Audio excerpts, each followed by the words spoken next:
The small town of Kingswell was known for its quiet streets, its charming bookshop, and its one, somewhat faded lighthouse. It wasn't the type of place where anything strange ever happened. That is, until the night of the vanishing hour.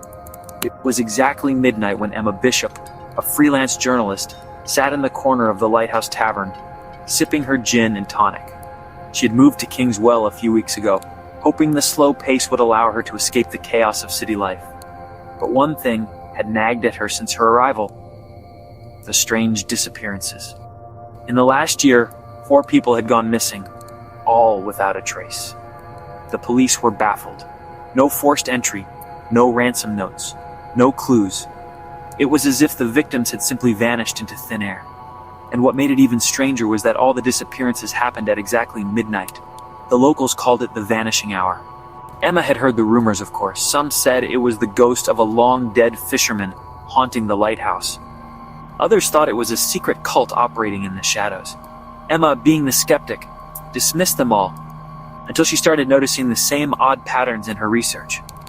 There was a man in town, an old sailor named Thomas Green, who had lived in Kingswell longer than anyone.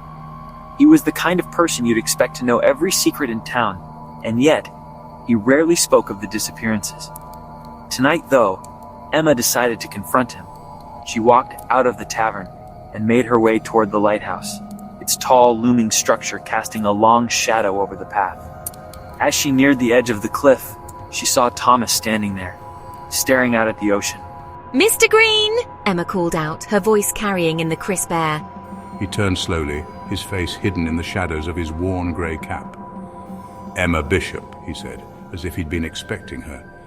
"You've been asking too many questions." "I'm trying to find answers, Mr. Green, about the vanishing hour." The old man took a long, deliberate breath. "The answers you're looking for aren't something you want to know." Emma stepped closer. "Why? What happened that night? Why does it always happen at midnight?"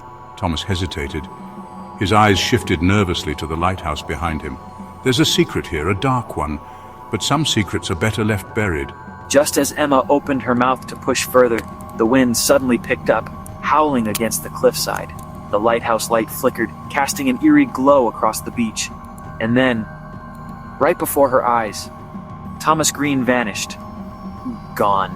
Emma stood frozen, her heart racing, the vanishing hour. But this time, she had seen it with her own eyes.